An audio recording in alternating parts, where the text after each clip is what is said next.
The things that we talked about earlier, short hair pushes long hair, not the other way around. And so one of the ways we can create texture is by creating a lot of short hair throughout the hair that pushes long hair. And a way that I like to do that, it's not necessarily the best way, is what I'll do is I'll twist the top, or twist wherever you want to create this texture. And you're going to take the blade, and you're not going to close it all the way because you're going to cut the hair short. You're going to start at the bottom and just work your way up to the top. Okay? So, and you can slowly cut little pieces off. What you've done is you've wound up the hair, and now you're working your way up from short to long. So there's all these little short hairs now pushing long hair all throughout. And that's what's going to give the hair texture. Opposed to, a lot of people just have perfectly straight hair, and it looks perfectly straight. Well, sometimes you want to add texture to that. This is one of my favorite ways that I like to add texture. So I do it in sections. We're going to go in panels, starting here at the top, then here at the left, at the right, and then another one, and then doing it in panels on this side as well. So we're going to start from the back and work to the front, twisting the hair up, starting at the bottom, slowly creating tiny little hairs by just ever so slightly closing the blade, but not all the way. So let me go ahead and do this. And this is still visual as well. You have to be very aware of your client's hair texture, the amount of hair they have. If an individual, let's say, has thin hair on top, maybe they're kind of balding, maybe they just have thin hair, they're not balding, this might not be something that you want to do too much of, because if their hair is thinning, you really don't want to take a lot of hair away, because then it's just going to make it look thinner.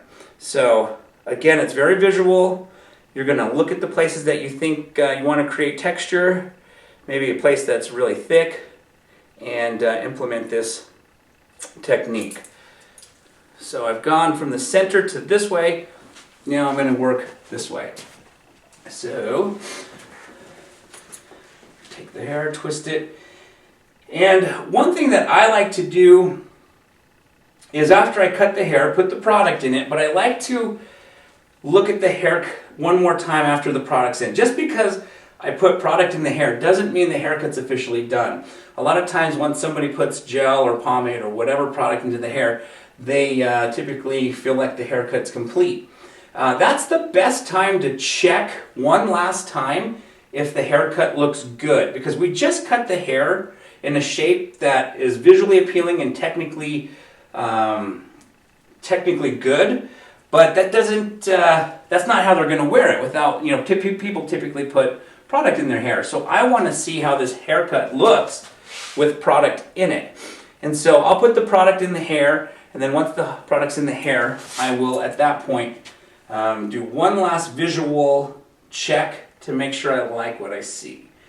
And sometimes I cut away a little bit more, just because right now, without any product, Trevor's hair is laying very flat.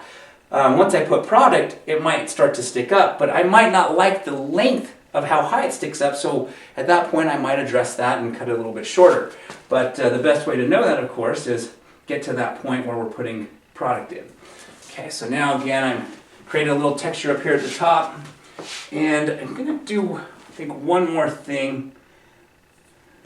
Just reassessing this length here.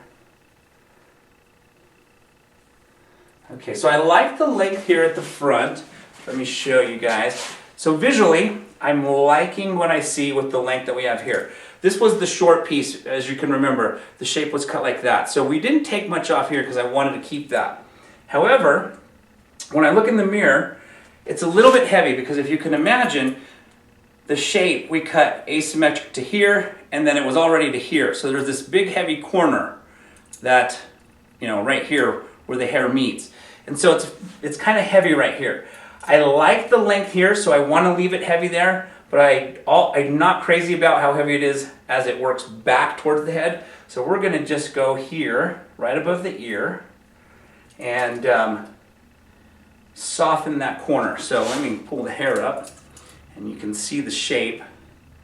Okay, so you could tell right here, it's coming to here, and this is coming to here. So there's a little corner there, and I'm just going to chip into that corner. I'm not going to, you could cut it off blunt, but I like the idea of creating a little texture, so I'm going to just kind of chip into the line.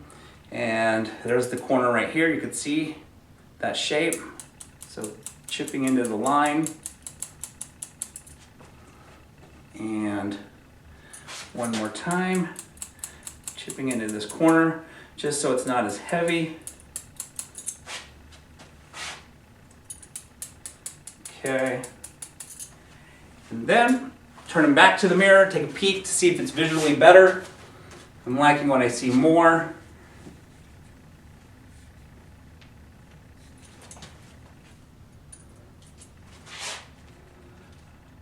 Okay, just gonna do a tiny bit at the front.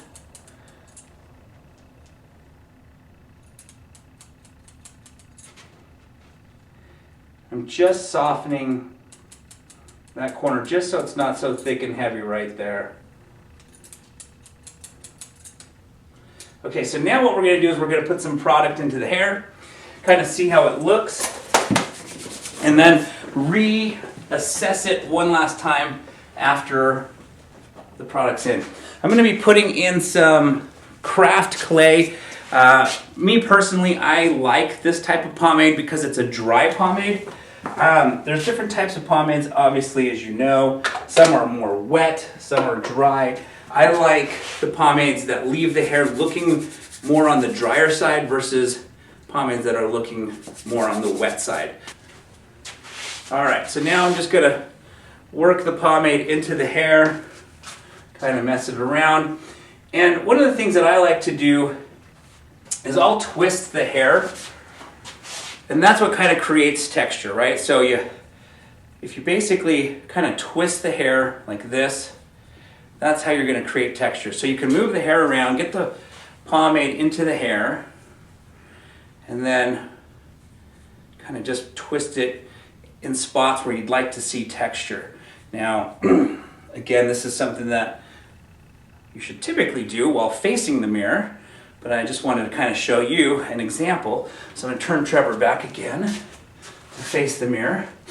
And so this is how I'll look one last time to kind of see where I might want to add a little more texture, maybe twist the hair a little bit more, check to see if it's too heavy in some spots. And this is where we left. I don't know if you could see here, but this is where we left it disconnected just a little bit so that there's some stuff to play with. Trevor can style it up if he wants, or he can style it out. It gives him that flexibility, but it's only disconnected from the ear forward. So it's about 2 fingers, maybe 3, 2.5 of disconnection. From here, it's all blended.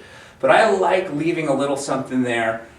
That length gives the person, in this case Trevor, the opportunity to be a little creative, kind of play with the hair a little bit more.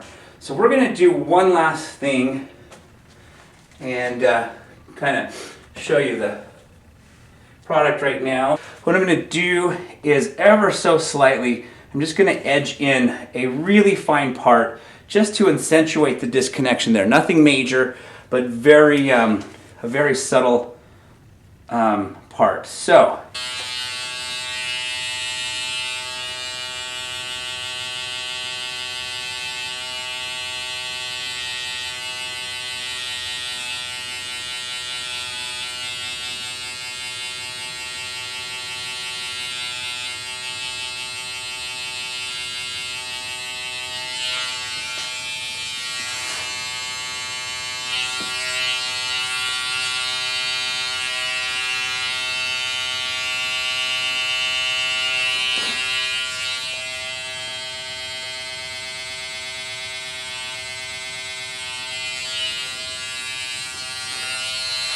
taking one final look as we style the hair, just to see if it's flowing in the way I like, making sure it looks visually. I'm going to take a little bit more, create a little bit more texture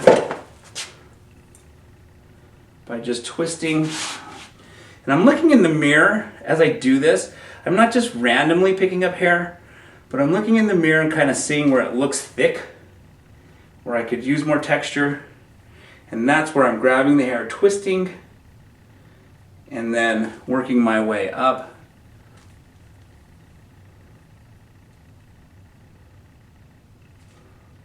Okay, so again, this is completely visual.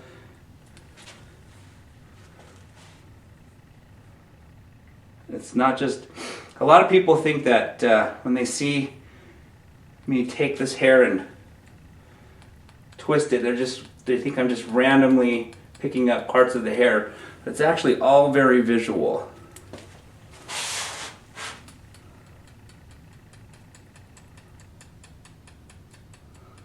Okay, now what I'm doing is I'm just kind of chipping in. Again, think of this as like the sculpting of a kind of a statue. You're just assessing the shape, taking a peek at it, deciding where you need to sculpt a little bit more. And it's all visual at this point. The technique is done. We've finished cutting the hair technically. Now we're just visually finishing it off, because it leaves these a little bit longer.